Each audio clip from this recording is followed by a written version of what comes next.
So welcome to the live series roundtable event. My name's Elliot Humber. I focus on recruiting machine learning and AI engineers in the health tech sector. And I'm joined by three great guests today, Shervin, Majd, Prakriteswar, Santikary, and Gzim, Helshani. I'll just go through each of you and have a quick 30-second introduction, if that's all right. If you want to kick us off first, Shervin? Sure. Yeah, my name is Shervin Majd. I have been in healthcare innovation for the past 20 years. Initially, R&D work and medical sort of design of the devices. And then for the past 15 years, I've been mostly working on the interface of software and healthcare, develop solutions, across a number of subdisciplines of healthcare, such as senior care, hospital operations, cardiovascular, pulmonology, and several other areas. Past 7, 8 years, I've done more work on actually scaling innovation for large health systems and some of the large organizations, and kind of taking the solution from not just 0 to 1, but also beyond that, and get to the sustainable adoption, which is a typical challenge of many groups, out there. Perfect. Glad to Thank be part you. of the group. Santi, do you want to go next? Just give us a quick introduction. Yes, thank you very much. Thanks for inviting us to this. So, I'm Dr. Santikary. I have been in the industry for about 30 years, worked across a variety of industries, including large technology and startups and scale-ups. Um, about out of that 30 years, about 20 plus years is in healthcare, mostly on the side, drug discovery, commercial, that side. I also worked in clinical trials industry for a bunch of years, and also in real world evidence, particularly EHR, EMR system.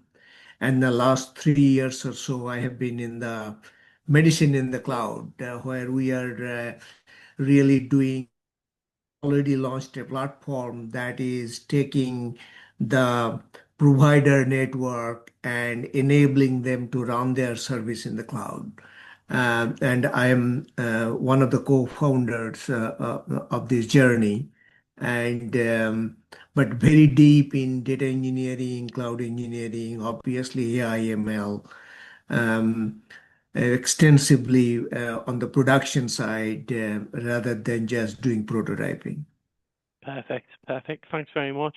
And Gzim, are you right just to give us a quick overview of yourself and your role as well? Of course. Yeah, my name is Gzim Helshani. I live in Kosovo. It's a small country in the Balkans. Not sure if you guys heard about it. I am a software engineer for the last 12 years. In the last 4 years, I am working with Aios Medical. It is a US healthcare startup, and I joined them as founding engineer. So when we were really, really small and we didn't have any infrastructure in place. And in the last few years, I'm serving as head of engineering because the company has been growing, so has the engineering team as well. And yeah, we are doing a lot of cool stuff, I would say, with AI in healthcare, especially with the new LLM wave. So I think we have a lot more capabilities nowadays. So yeah, experimenting a lot on optimizing efficiency of clinicians, care team, but also customer-facing AI tools as well that just increase and enhance customer experience. Perfect. Yeah. Perfect. Thanks very much. Thank you. So I'll open the sort of floor now. So obviously this topic we're discussing today is all around medicine in the cloud. And so in one sentence, what part of healthcare AI are you most optimistic about right now, and why? And I'll open the floor to everyone who wants to go in first. Yeah, I'll take this on. Others can take the next one. So yeah, most optimistic is based on the solution we are seeing in the marketplace is a couple of use cases that are being heavily used. Obviously, on the operational efficiency side and compliance side. Uh, Both have gotten traction.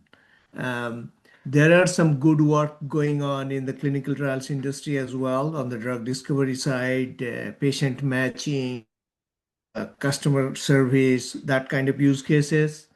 But uh, those are some of the areas I think we can really match the model outputs to real, um, business outcome, so that people can see the values of AI. Um, and then also commingle that with very structured data set that can be audited and all those good stuff that you need to earn that trust from the physicians before you can put AI as a tool in front of them. So you have to really show them the value that it is bringing to them. And that, at least on the medicine side, Mm. that has been a real challenge because they only work within the confine of EHR EMR system, and if you try to inject AI into that workflow, it is easier said than done. So you have to really earn their trust by really showing that here are some of the areas where you are saving them time so that their capacity is increasing, or you are doing these three things, that is reducing the denials, so on reducing the increasing the reimbursement. You need to tie all these values to your journey. um, um, so that's where I think some of the opportunities lie, at least from my point of view. uh, but I'm sure I'd like to hear what others think about the work that they're doing. So Sure, I Perfect. can happy to go next. Yeah, I think if you want to sort of talk about big categories, I think in my view, AI is still has to be seen more as an opportunistic area, and this is something that is heavily missed still in the market. AI is just potentially another tool when we talk about major pain points and major opportunities, and if it makes sense, yes, we should use it. Not trying to, push AI to everything and anything, which unfortunately that been the case for the past 2, 3 years, and a lot of failures also happened as a result of that. But in terms of the big opportunities, if you want to sort of try to generalize a little bit, of course, one area that a lot of groups are rightfully, in my view, optimistic about is automation of uh, low risk, producible kind of actions to bring the speed while you maintain the trust with your customers. And that's where potentially you have the radiologist increasing the capacity of the work by 30% and reducing the error rate, potentially by significant value. Similarly, in terms of automation of notes, even early on, 2, 3 years ago, when LLM showed up, of course, we saw that many groups showed the immediate value to be 30%, but even 2 years later, a lot of fine tunings are still happening. And if you talk to even top hospitals across the nation, you still have very small number of groups that are actually actively using this on a scale, and that's just because it's just challenging to standardize a lot of details.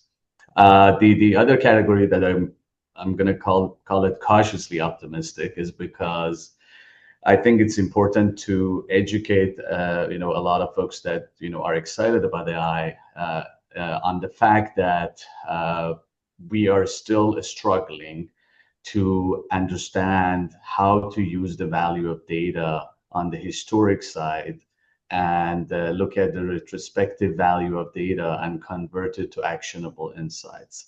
And that's something that should be prioritized against AI in most of the cases. And big part of this is because most of the organizations didn't have the time, budget, and priorities to go after building the right data platforms, the data governance, and everything else, especially before COVID. And as a result, it was very difficult, and it still is, to kind of convert the value of data to better decide how to go forward. And I think the reason I'm optimistic about this is that the automation ability of the LLMs potentially can reduce the cost of doing those data platforms that's been should have been a priority for the past 20 years for large systems, for HHS, for organizations, government, and now potentially make it much more practical actually to be one of the top 10 priorities of the organizations. Because before that, and even outside healthcare, this hasn't been happening. COVID got a little bit of a catalyst effect to that, but 23 forward, we're still seeing a little bit of a slowness again. So that I'll stop here, and we can talk about other areas. Perfect. Okay, and then from like one real workflow or clinical process where AI is already delivering measurable improvements for you? I think I can answer this one if you guys are fine.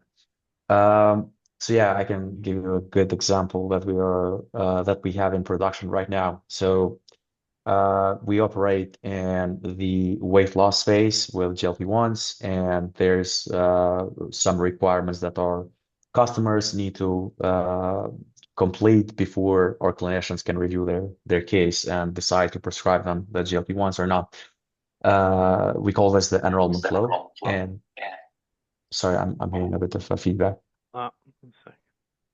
Yeah, so this enrollment flow, basically, one of the steps is that we require a BMI verification image, which means that the customer needs to do an image of their body, so their face should be visible, their full body should be visible, and we used to have just like a text description and like a right and wrong image just to guide the customer on what they need to like submit and whatnot. And but we still had a lot of failed cases where our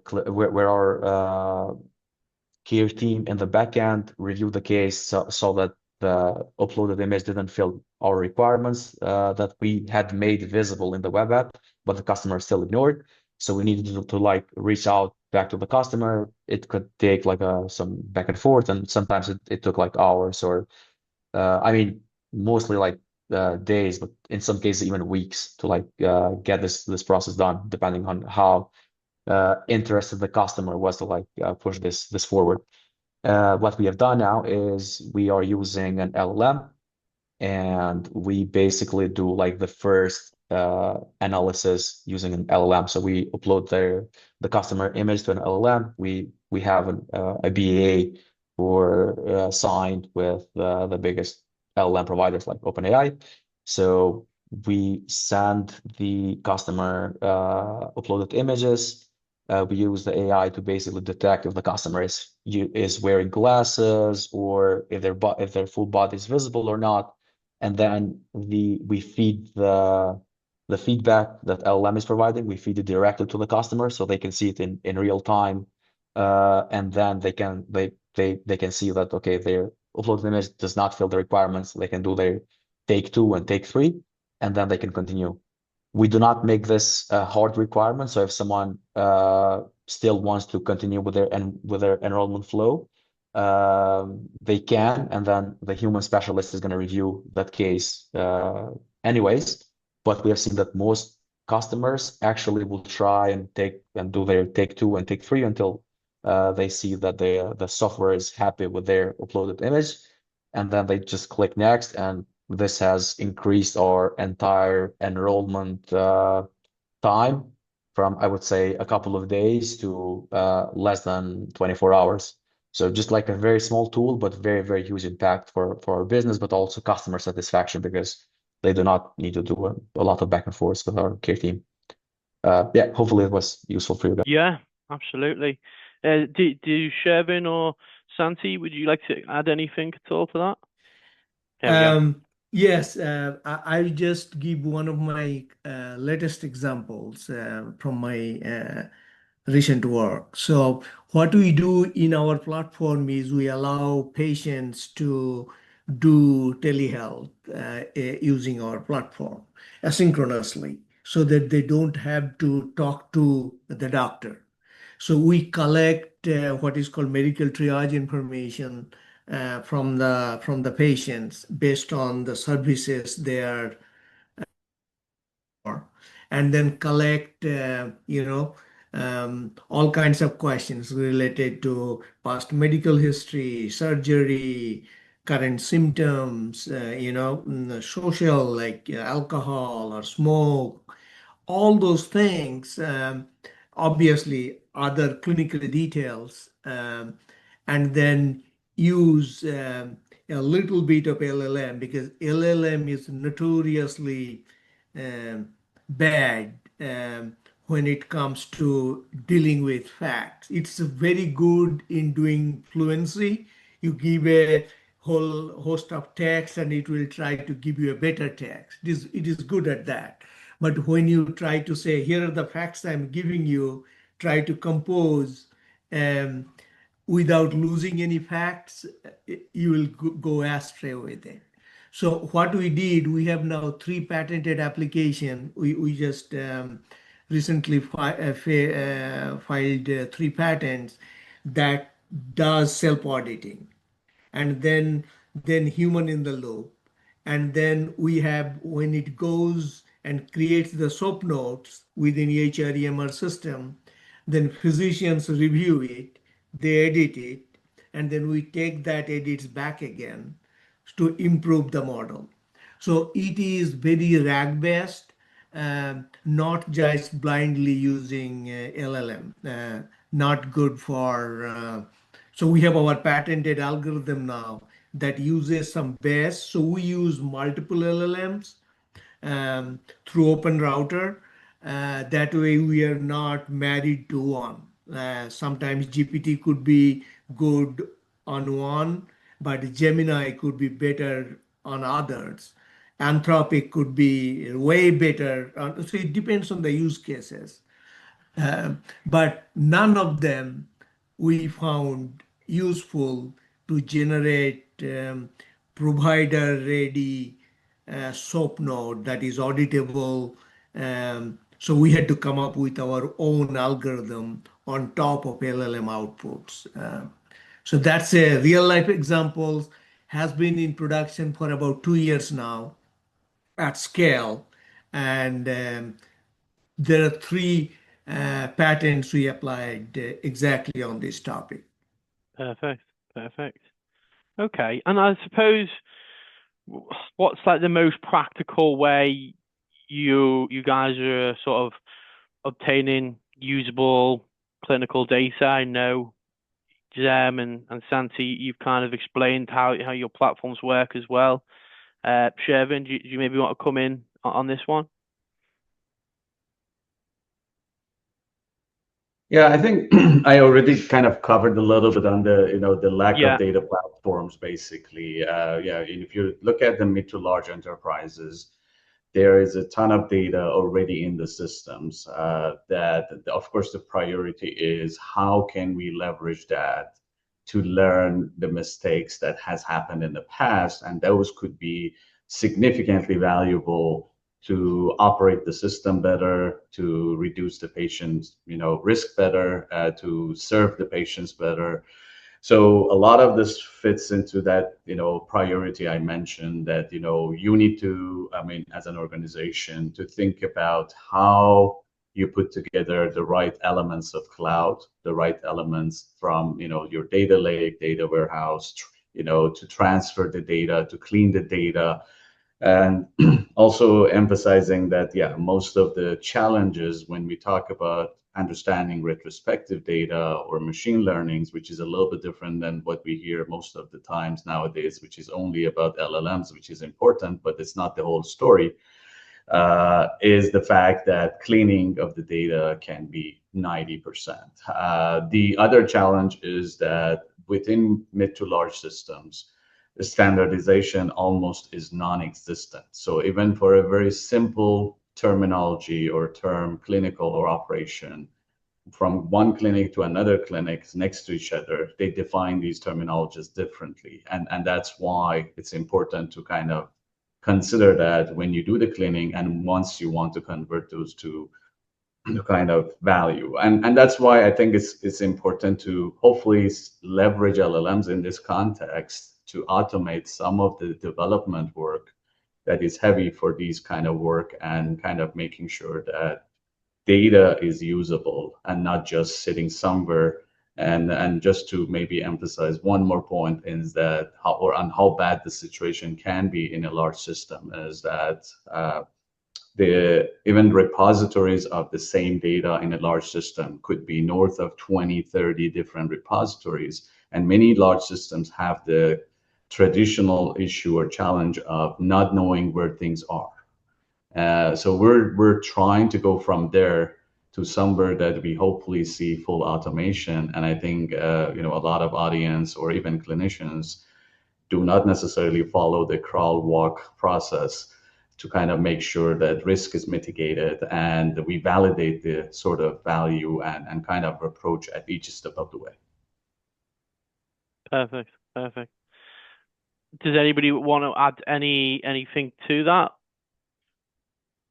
No, one subtle thing is people sometimes, like at least I've seen in the literature, people think automation means it's all about AI and ML, right? But you can do without AI ML, right?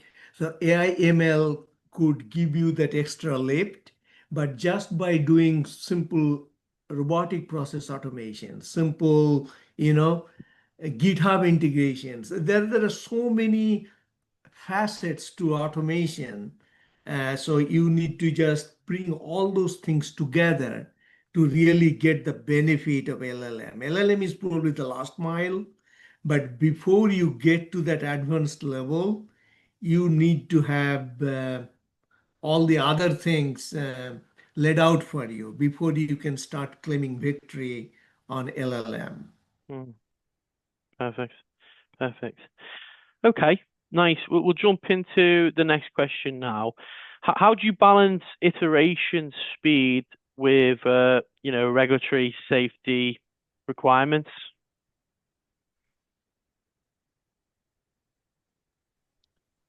Yeah, I can give a quick answer here. Yeah, we operate in the US and also we operate in the UK as well, and there are different compliance standards that we need to adhere to for both regions.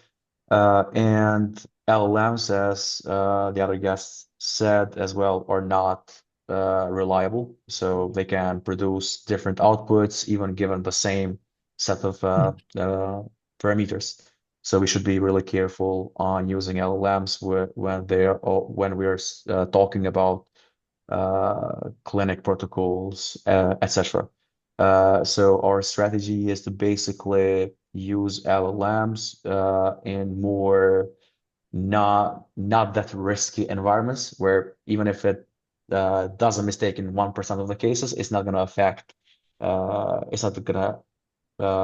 affect patient safety or anything like that. For example, that tool with the BMI verification checker of the images is a good example, because even if the AI fails there, the customer still can upload and continue with the next step. We're not giving medical advice or anything like that using LLMs. So I think there is a lot that you can do in healthcare automation with AI, with LLMs, etc. That does not need to increase the risk on patients or something similar. So yeah, I just wanted to add this, and maybe others have more there. Yeah, I'll just give one example from my current work, because our AI is integrated into the EHR EMR workflow. That means a provider is actively using it. So in order to earn that trust, you have to go really the extra mile. LLM is not going to cut it alone, right? So you have to have patient safety, and have providers, whether your solution is increasing their capacity or not.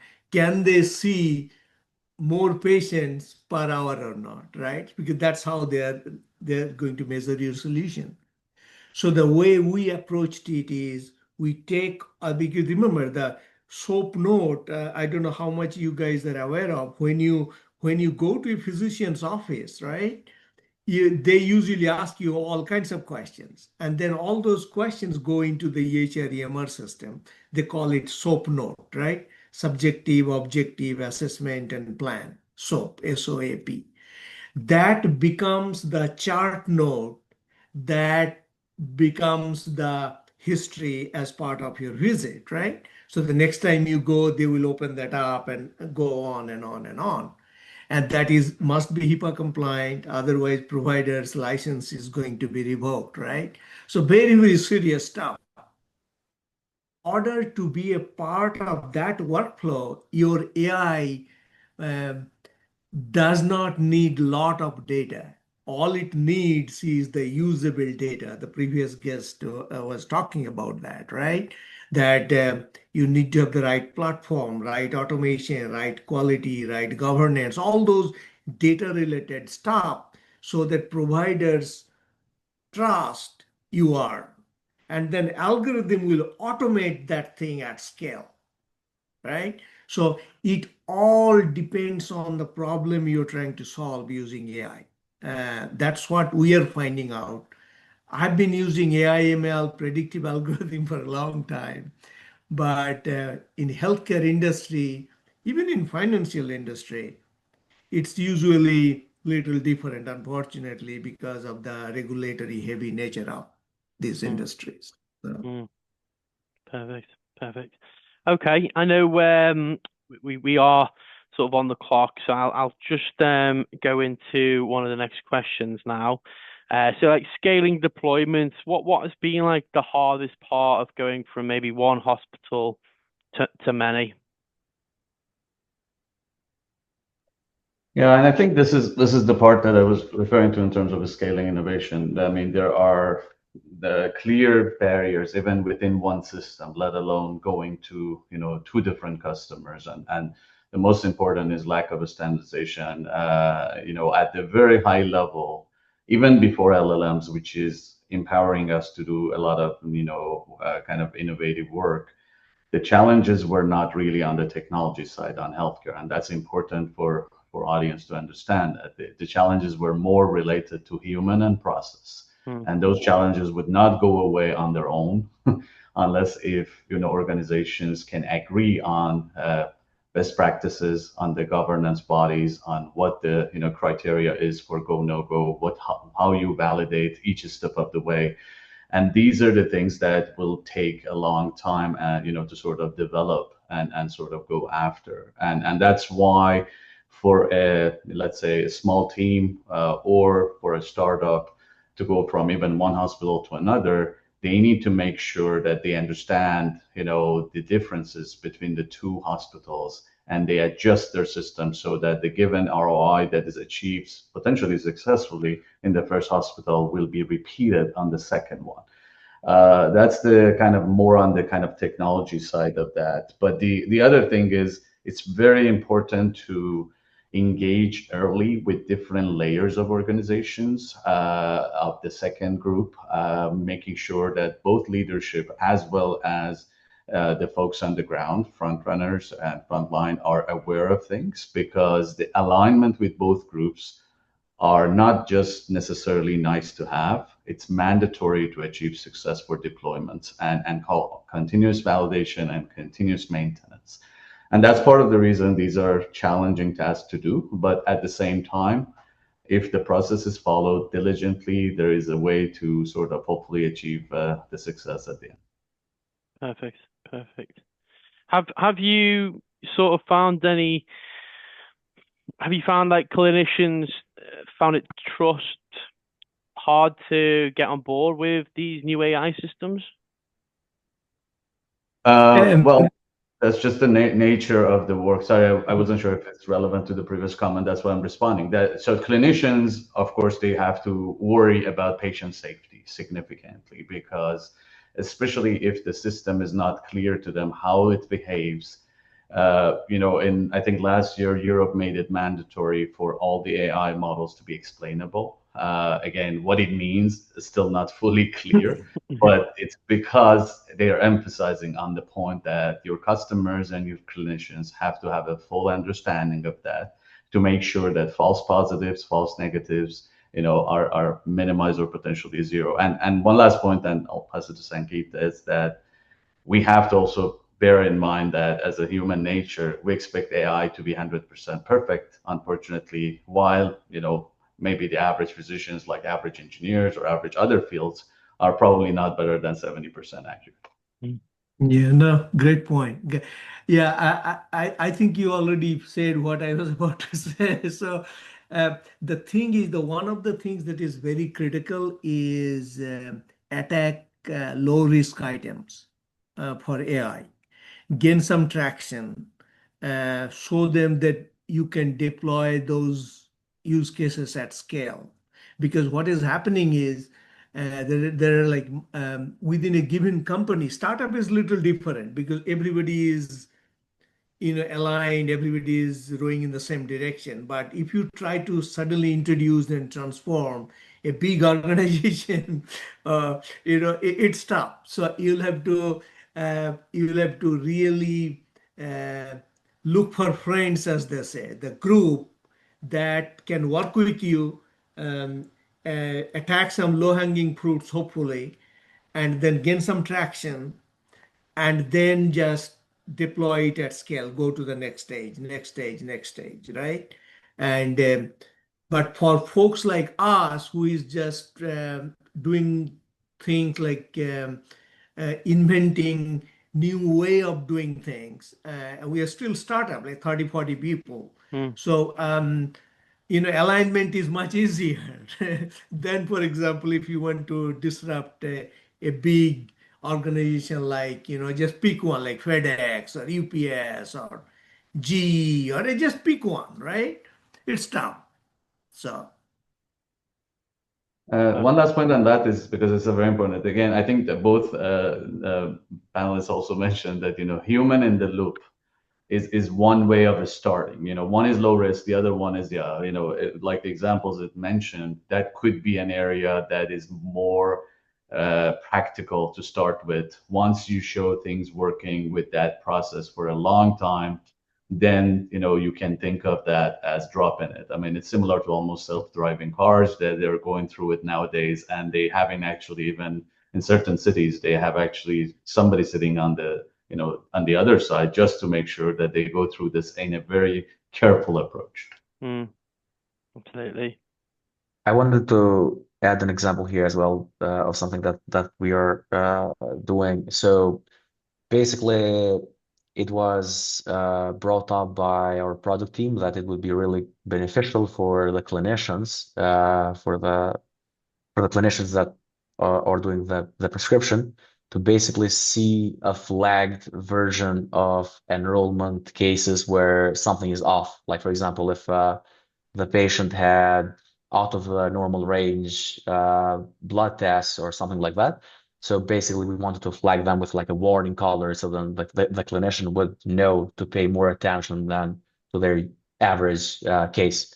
But obviously, this is like a high stakes decision, because what if the AI completely misses a case, and then it is flagged as a green, and then the provider will not look at it at all.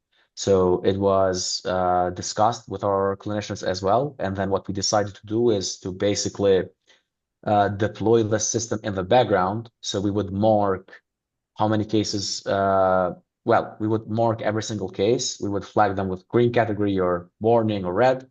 And then we would run an A/B test. So basically what this means for us is the clinicians would not actually see the color of a specific case at all, and they would do their normal pre-AI workflow. And then we have a system in place that will analyze how many of those cases were flagged by the human, by the clinician, as in the warning or danger category as we consider them, and then how much they are aligned with our AI automation. And we were able to reduce this to less than 1% disagreement. And that's when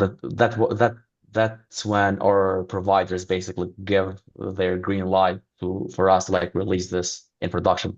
And I think, Shervin, this is what you said, like an incremental deployment. And yeah, we needed to work hard to basically gain provider trust before we released it.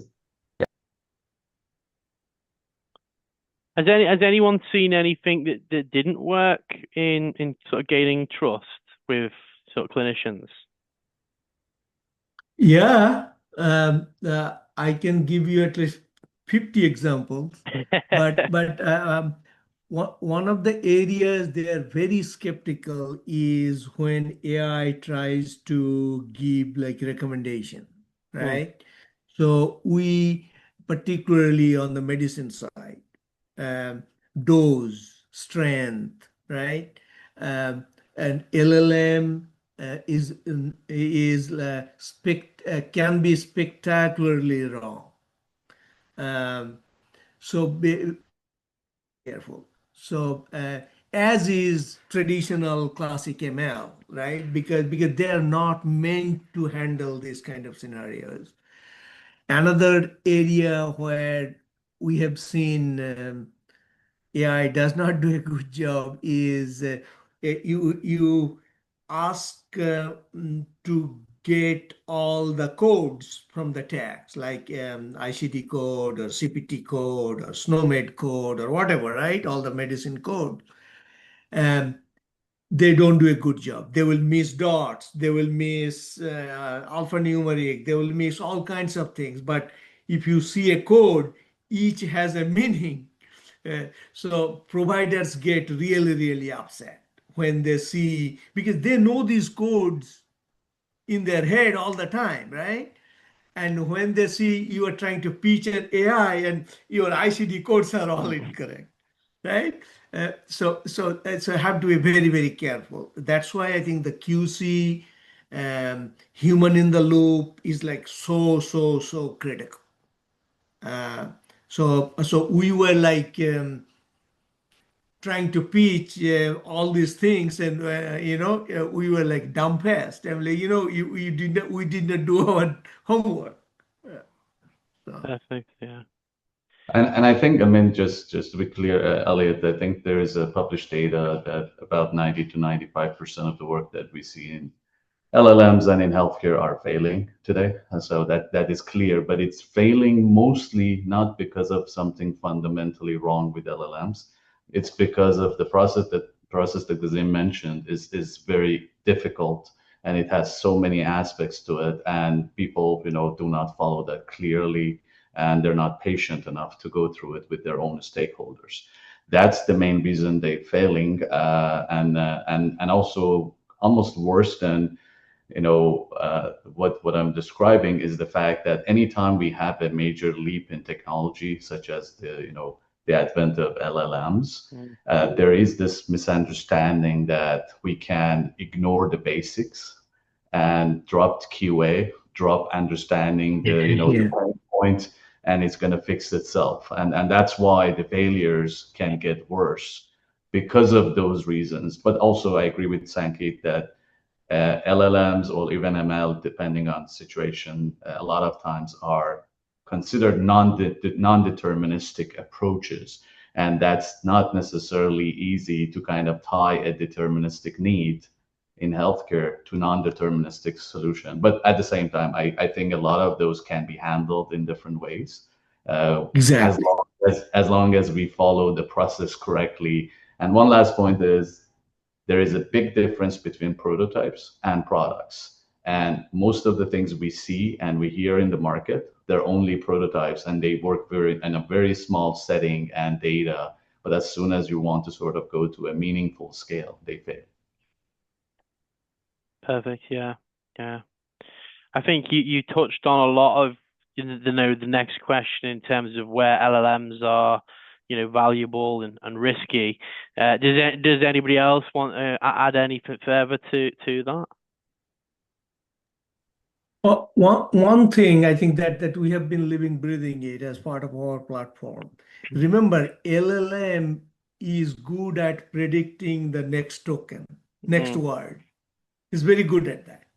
But in healthcare, it is way more than just predicting the next word, There is definitely place for this. As a data scientist myself, I'm not discouraging ourselves from not using it, but you have to be like relentless in terms of picking and choosing your use cases.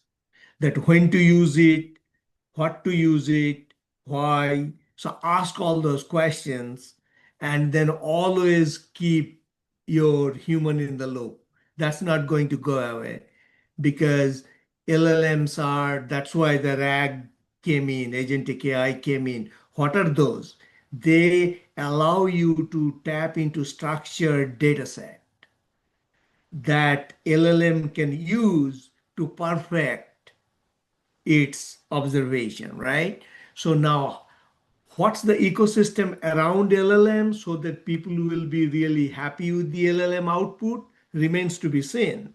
But in healthcare, in our use cases, we have seen uh, that structured data set around LLM is critical because you have to show the provenance, also the auditability, how you arrived at the conclusion, all those things. How are you going to show if you are not bringing the right facts? So very, very critical. I wanted to stress that point. Perfect. Okay. And then I suppose there's like a final sort of question. Which AI components should be built internally and which should be, integrated from external APIs or vendors?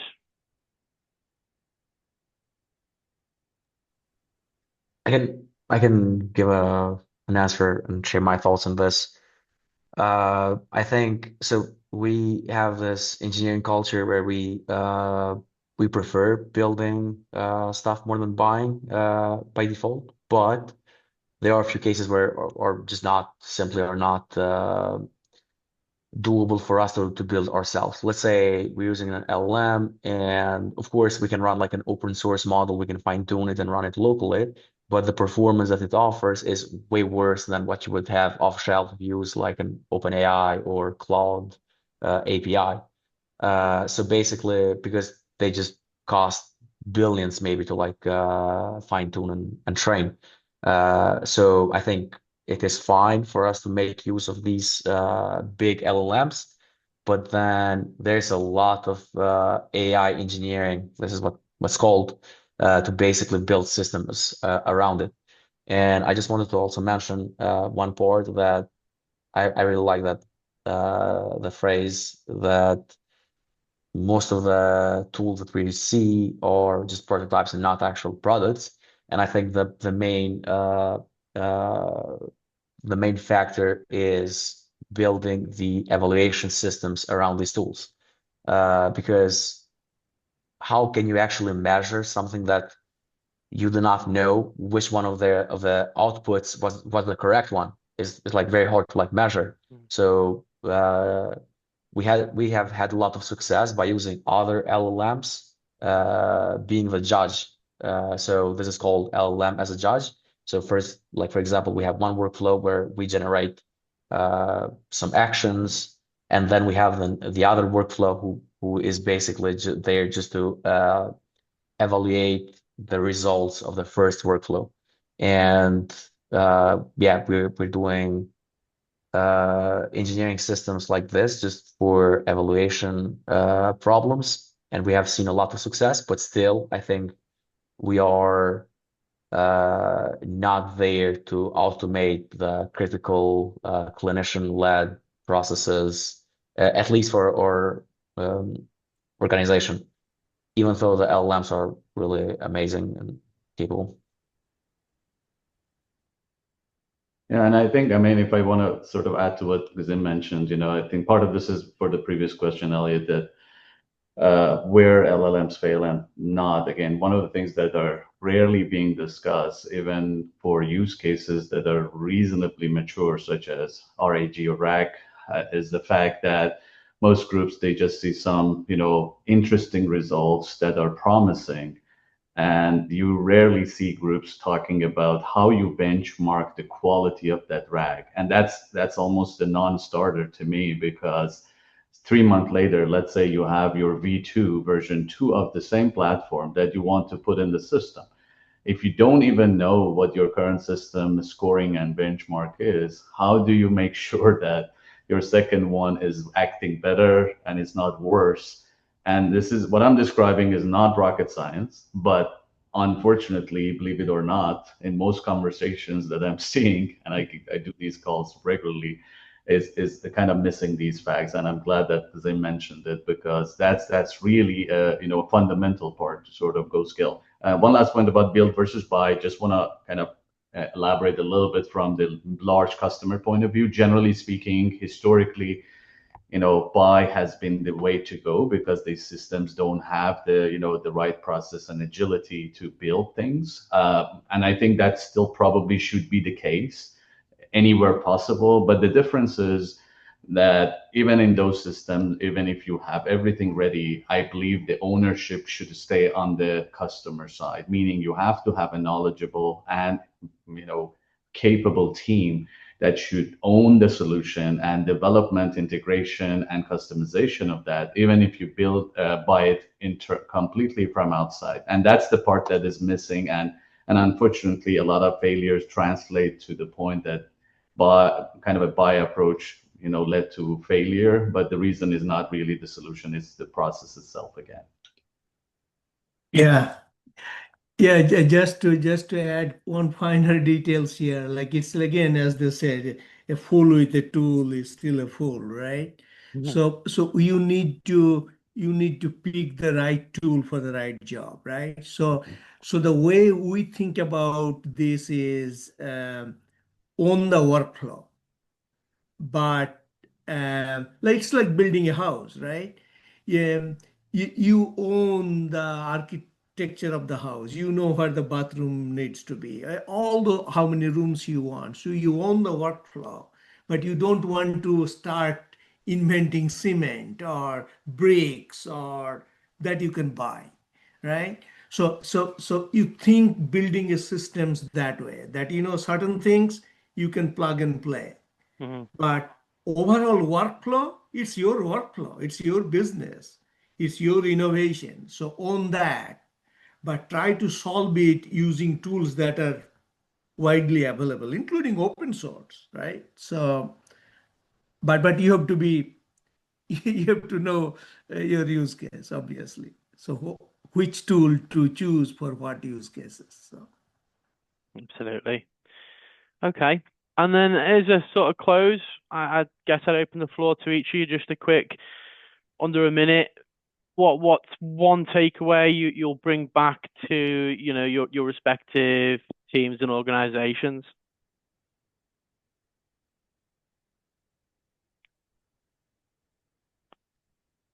Okay, I'll go. Yeah. I, I think all three are in the on the panel are from healthcare, right? So um, the key points remain the same: data quality, data governance, process automation. These are the building blocks. If we don't have those good data scalable platform, right? Those are the building blocks, the non-negotiable, right? And then you layer that in on top is software engineering, data engineering. Then comes AI, ML automation. If you don't have these bases, obviously AI and automation is not going to be successful. Yeah. So that's the takeaway, I think, and I fully agree. Perfect. Yeah, I can also share a learning that I took from this call, which is LLMs are great, but there's more to AI than just LLMs, and there are a lot of workflows that can be automated by traditional machine learning. And we have not been doing a good job specifically. I'm like referring to our company on utilizing those. So we have not trained our data models. We have not cleaned up our data and yeah, trained like a specific ML model. We have been using a lot of LLMs and then neglecting that traditional ML part. And I think uh, that's one thing for us to like improve because I think there's a lot to it, more to it than yeah. If we look past the LLM hype. Perfect. Yeah, and I think, I mean, just from my side, just to emphasize on the point that, it's very important to bring the principles of agile to any innovation, especially for mid to large systems, to be able to go with a reasonable speed. But equally important, reckless speed in healthcare can be dangerous for losing the trust. Once you lose the trust, there is no go. You kind of going back basically on that, and that's why the balance is the key word in everything we're doing, like our life, basically. Thank you so much. Perfect. Well, look, thanks everyone. Really appreciate all your input, and I'm sure, yeah, the viewers will love this episode.